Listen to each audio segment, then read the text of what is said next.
So I'm going to start tonight's shiur by taking you to Pesach and the Haggadah. Maybe something a bit unusual, but it'll all fit. So the story of the Haggadah begins with this interesting description of a Seder that happens in a place called Bnei Brak, and there are 5 rabbis, and they're listed by name, and they spend a lot of time debating and telling the story of the exodus from Egypt, and eventually, as you can see there in the background, the students come along and say, "Rabbis, it's morning. It's time to say the Shema," and very interesting story that could really use its own commentary. But there's a record of some of the discussion that happened at that Seder, and at one point. This is a famous statement of Rabbi Elazar ben Azariah, and he says, "Friends, I'm like a 70-year-old man. The rest is not relevant, but Rabbi Elazar ben Azariah, remember that name. He says, I'm like a 70-year-old, and the debate is really, the words will look very familiar to you, but the debate is really about, should the third paragraph of Shema be said during the nighttime service or not? That's what the debate is all about. But I'd like to talk about this Rabbi Elazar ben Azariah, who says is keven shivim shana, or like a 70-year-old. And this takes us to a very interesting discussion that happens in the 4th chapter of the Talmud Brachot. And you'll see why we're going there in a moment. But there is a discussion in the Talmud about whether Ma'ariv is an obligatory service or a voluntary service. And really that's what this shiur is going to be about tonight, and you'll see how it links with the parasha of the week in a moment. So here's a story in the Talmud with a great debate, great controversy, which resulted in real serious grief about the nature of this service called Ma'ariv, the evening service. And there it is in the Talmud in Brachot, chapter 4, as I mentioned. So the sages teach us that there was an incident about a student. Comes before Rabbi Yeshua. Rabbi Yeshua is not the head of the academy. He's a senior individual there. And he says to him, is the evening prayer, that's Ma'ariv, optional or obligatory? Rabbi Yeshua rules it's optional. Now, whether Rabbi Yeshua was correct in what he did or not, particularly this was the yeshiva of Rabban Gamliel, and maybe he shouldn't have ruled, but he did. And whether this student was in the right or not is also an interesting question, because the same student that comes before Rabban Gamliel says to him, is the evening prayer optional or obligatory? And the answer is obligatory. So the student pushes and says, Rabbi Yeshua told me that it's optional. Gamaliel says, well, let's just wait. And the words he uses is, the masters of the shields are going to come, and that refers to the Torah scholars, the images that they wage war and the battle of Torah. Wait until they enter the study hall, and then we'll discuss it. And what happens then when everyone else comes in is that the questioner, the student, stands and poses the question. Gentlemen, rabbis, is Ma'ariv chova or reshut? Are the words chova obligatory, reshut voluntary? Gamliel says obligatory. So Rabban Gamliel now wants to know whether Rabbi Yeshua is still holding with his position. And he says, anybody here who disputes, anybody disagree with me? Rabbi Yeshua says no one disagrees. No. Why does it do that? The commentary says that quotes a book called the Tzlach Tzil Nefesh Chai. I don't want to argue with him publicly, so he kind of takes back. Gamliel pushes and says, but it was said in your name that you hold it's optional, and he has to concede and agree. And he said, he stands up and he says, if I were alive and the student were dead, the living could contradict the dead. But I can't deny, I've got to admit that I've actually said that it was optional, and I'm sorry that I kind of go against the opinion of the head of this very august academy. And Rabban Gamliel sits down and starts lecturing. Rabbi Yehoshua has not been given permission to sit down. He remains standing out of respect. And this causes a bit of an upset. And at the end of it all, the students, the rabbis gathered there, say to Chutzpit, the disseminator, I'll explain that in a moment, stop conveying the lecture, and he stops. So who's a disseminator? Well, they didn't have microphones. And so they had something called a Tana. And the Tana was actually like the loudspeaker. So the teacher would actually whisper, or just, audibly enough, whisper it into the disseminator's ear, who would then repeat it on to the audience there in a loud voice. So they say to Chutzpit, who is the microphone, that's the equivalent today of kind of unplugging a mic when you don't like what the speaker has to say. They unplug Rabban Gamliel by disabling Chutzpit. He stops, and the murmuring begins. And they're not happy with Rabban Gamliel's behavior towards what was a very senior colleague, Rabbi Yehoshua. And it happened on 3 occasions. It was last year, Rosh Hashanah time. He was afflicted, and there's also another incident, and I won't go into detail, but there was a dispute as to which day Yom Kippur had to be, according to the calendar.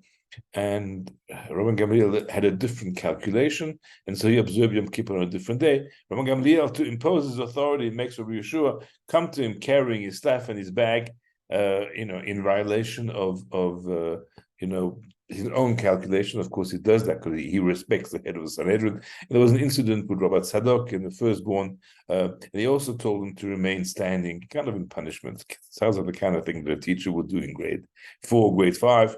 And now this is happening again, and they feel that he's kind of overusing his authority, and they want to depose him. And the Talmud continues, well, who is going to take his place? Rabbi Yehoshua would be inappropriate because he was kind of very, very involved in the incident, and it wouldn't work very well. Although they wanted to depose Rabban Gamliel, they don't really want to cause him great grief. Option 2, Rabbi Akiva, who was eminently qualified, but they felt that because he didn't have what they call zchut avot, because his family were not originally Jewish, and the merit of forefathers is extremely important, so they were concerned that Rabban Gamliel didn't have that zchut avot, which would cause him vulnerability, and he doesn't have that zchut avot, as I said. So what's the option? Rabbi Elazar ben Azariah. First of all, he's wise, rich, and is a 10th generation of Ezra. Now, why these qualities are important? So wisdom, obviously, because if he's challenged in the yeshiva, particularly by his predecessor, Rabban Gamliel, he can hold his own, and is wealthy, because sometimes the head of the yeshiva needs to go and, pay. Homage is a nice word. What do we call it in today's vocabulary? I think more like a bribe. He can do this. He can go and pay homage, and finally he's got zchut avot. He's got the merit of the forefathers, because he's a 10th generation descendant of Ezra, and so he is offered the job. And what's his answer? I will go and consult with my household. I will go and consult with, here we go. And who's his household? Obviously his wife, and he wants very much to get her opinion on this. And guess what? She says no. What happens if they depose you? They did this to your predecessor. He says, there's an Aramaic proverb Let a person use an expensive goblet one day and break it tomorrow. In other words, I've got this opportunity. I can be the head of the Sanhedrin. Let's not worry about what's going to happen after. Okay. So she says to him, well, but, you look like a young man. You're only 18 years old. It's not going to look right. And that day, a miracle happens, and the 18 rows of hair that turn white, that's in his beard. And this is what Rabbi Gamliel uses the words, I'm as one who's 70 years old. And he didn't say, I'm 70 years old, because he actually wasn't 70. He just looked like a 70-year-old. So this takes us right into that huge debate. Is the evening service, the Ma'ariv service, an obligatory service, or is it simply an optional service? Now let's go back to the roots of the evening service. Where does it come from? What does it represent? Why do we have 3 services in one day? And the Talmud Day in Brachot actually goes into quite a bit of detail and debate about the origin of prayers. So the one view in the Talmud is that the prayers, here we go. Not sure what this was. There we go. The prayers were instituted by our forefathers. And I've put it in Hebrew here because that's the only way this works. Abraham, Yitzchak, and Yaakov. Look at the second letter of each of these names. Avraham, Yitzchak, and Yaakov. So Avraham instituted the morning service, which is in the Hebrew Boker, Bet. Yitzchak instituted the afternoon service, which is Tzarayim, and Yaakov instituted the Ma'ariv service, which is Erev, and the Talmud substantiates it with the follows.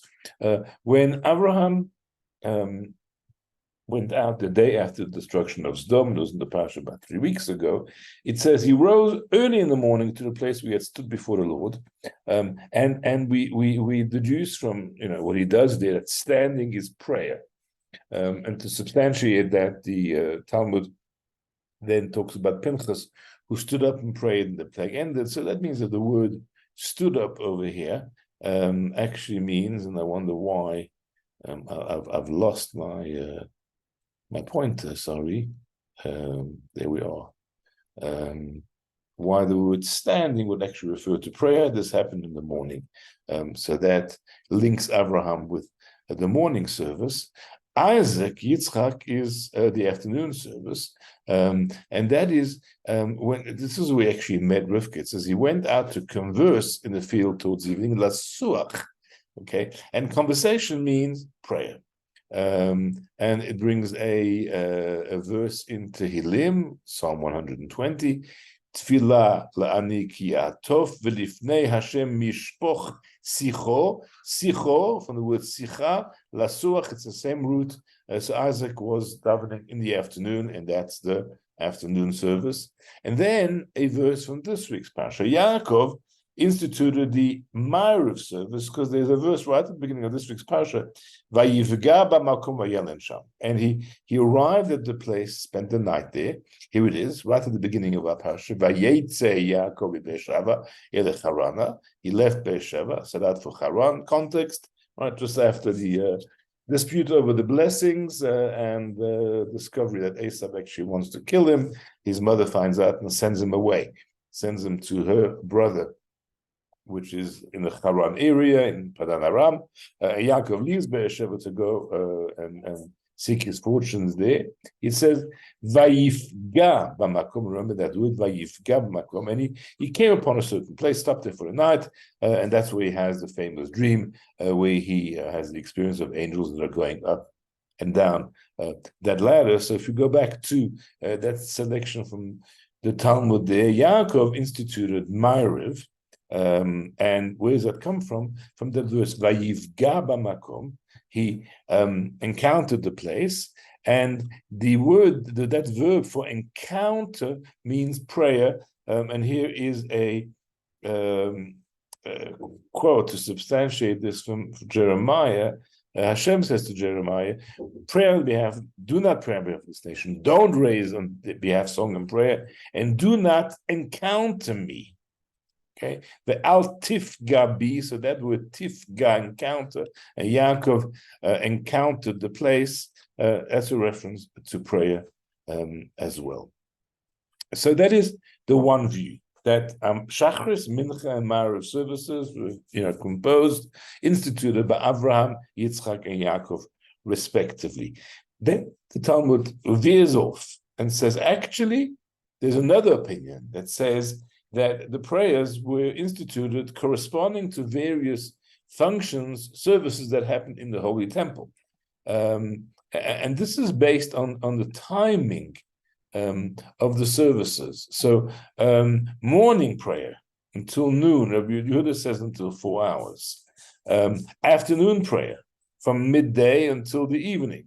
Rabbi Yehuda says only until the midpoint of the afternoon, the time called Plag HaMincha, which is the midpoint of the period when it's a bit technical, and it's the end of the afternoon, basically. And evening prayer may be recited throughout the night, is not fixed to specific hours. Musaf, that's the additional prayer, all day. Rabbi Yehuda says no, only until 7 hours after sunrise. Says the Talmud, this kind of tells us that it's related to the daily services in the Holy Temple. The morning service is until noon, because the daily offering is typically brought early in the morning, but it can be sacrificed until. Rabbi Yehuda says no, it was only done until 4 hours into the day, because that is when it was done. It was never brought later. So 4 hours into the day will be the first 4 hours in the day. Same thing with Mincha.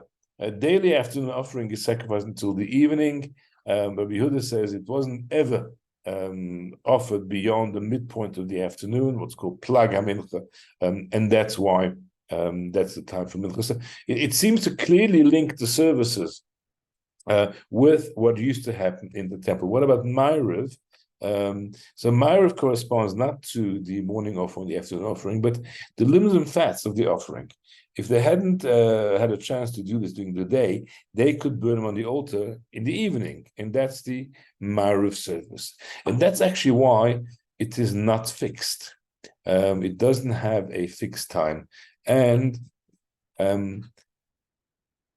this is where the source of this concept that Ma'ariv would not be a compulsory service, but rather an optional service comes in. So according to the view that our daily services are linked with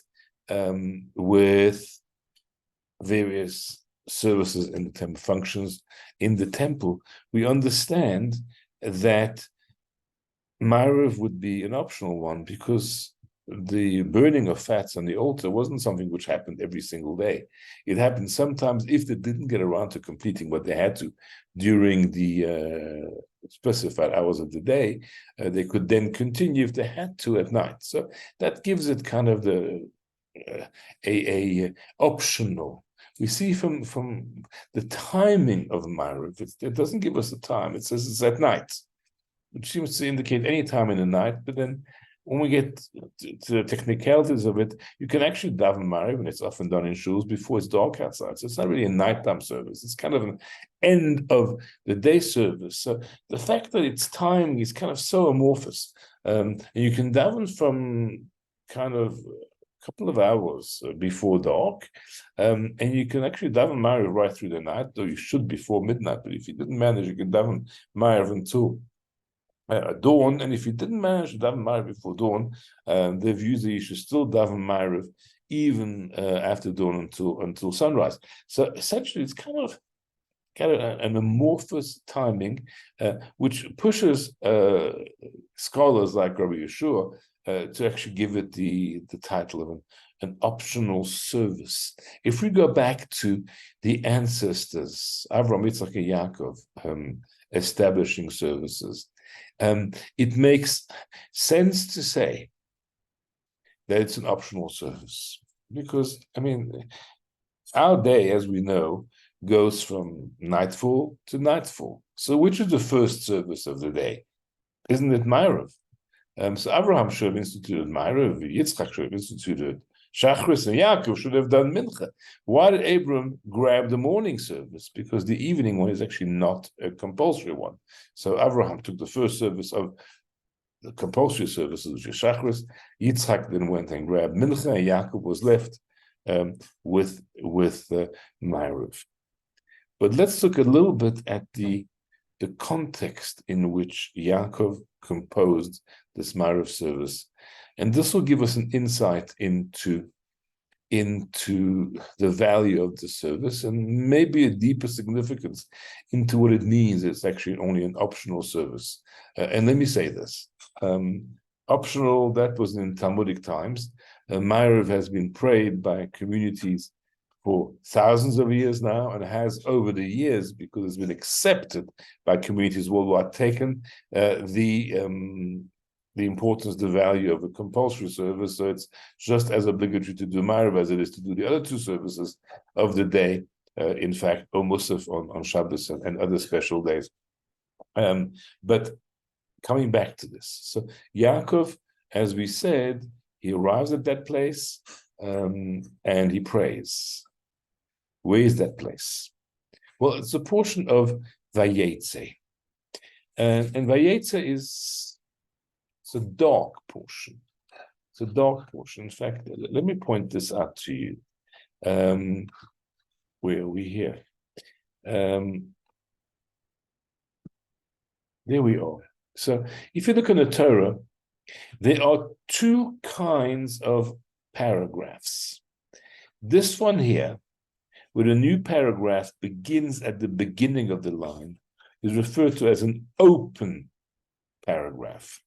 This one here, which is circled in yellow, which starts in the middle of the line, is called a closed portion. You can see why.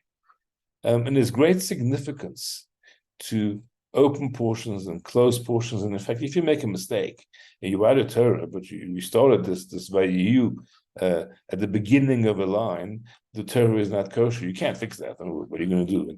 And same thing, if you didn't know when you started this Livnei Shimon in the middle of a line, or maybe you started at the end of the line, just leaving a space here, that would invalidate the Torah. So these are very relevant and very important. And let's have a look at what our portion of Vayetze is. And incidentally, our portion of Vayetze is one paragraph long. It stretches over 6 columns in the Torah, or 7, I can't recall. And there's no breaks. There's not a single one of these breaks. It's all one long kind of paragraph. And this is where it begins, at the end of the line. Vayetze Yaakov, middle of the line, sorry. So that means it's a closed portion. What does a closed portion mean? It denotes kind of closedness. The whole of the portion of Vayetze is happening under the radar. Yaakov is, of course, on the run. He's escaped from Esau, who was chasing after him. And it all happens kind of in the dark, under the radar. And it's not good circumstances at all, actually. I mean, he's a refugee. He's very scared. Praise. It's not just Esau's going to kill me. He's very afraid that away from the family environment, he's going to stumble. He's going to sin. He's going to, have to, maybe for his own survival, do things that run completely against the grain of his education and his value system. And that prayer, the beginning of the Pasha, is a very deep plea from Yaakov. God, save me from Esau, but also save me from whatever pitfalls could happen, could occur over here. That's Yaakov's prayer. It's in the dark. He's going to be alone on the mountain. He's going to end up at Lavan, who's a horrible man, who's going to treat him very badly, who's going to force him to remain there under terrible conditions, who's going to swindle him out of the wife that he wanted and force him to work a further 7 years, and he's going to end up being there for 20 years. And it's horrible. And that whole time he's worrying about what happens the day I have to go back and I have to face Esau. So it's actually kind of a parsha that is in stress, in darkness, in bad times. And I think it kind of resonates with us because we're living through dark times. I was going to describe them, and I'm not just talking about the past month and a half. I mean, this started already a couple of years ago when we lived through a pandemic that kind of radically modified our life. I mean, in so many ways, pre-2020, what some people refer to as BC or before Corona, was radically different from the way we've all adjusted and nowadays. what followed was a period of great instability and fear with what happened in the Russian-Ukraine war, and of course the last 30, 40 days have been horrific in terms of the battle for the existence of our people, for the survival of the children of Israel in the land of Israel, and the Jews are feeling threatened everywhere. Our prayers today are the prayers of Yaakov. Prayers today are prayers composed and recited in the dark, and that's Ma'ariv. I'd like to suggest that it's, we say Ma'ariv is an optional prayer. It's not in any way to make it less valuable or effective. And as I said, at the end of the day, it is obligatory. It's about saying it's not really meant to be. It's not always meant to be there. And there were clearly kind of times in history when the prayers were those of Abraham, the sun shining bright and rising, and there were periods in our history when there was a prayer of Yitzchak, when the sun was in its full strength above. And unfortunately, for the past a couple of thousand years, it's been the prayer of Yaakov. It's been a prayer said in dark times, in exile. Sometimes exile is worse than others. This is a particularly deep, what rabbis would dub an exile within an exile, galut shebetoch galut, that we're going through, and we inspired by the prayer of Yaakov, who even when things look bleak, knew that you hold fast onto your faith, and that you pray to Hashem, and that you have expectations of Hashem in terms of what He's going to give you as response to your prayer. He did not disappoint him, and please God, may Hashem not disappoint us with our heartfelt prayers at this time in our history. Have a good night.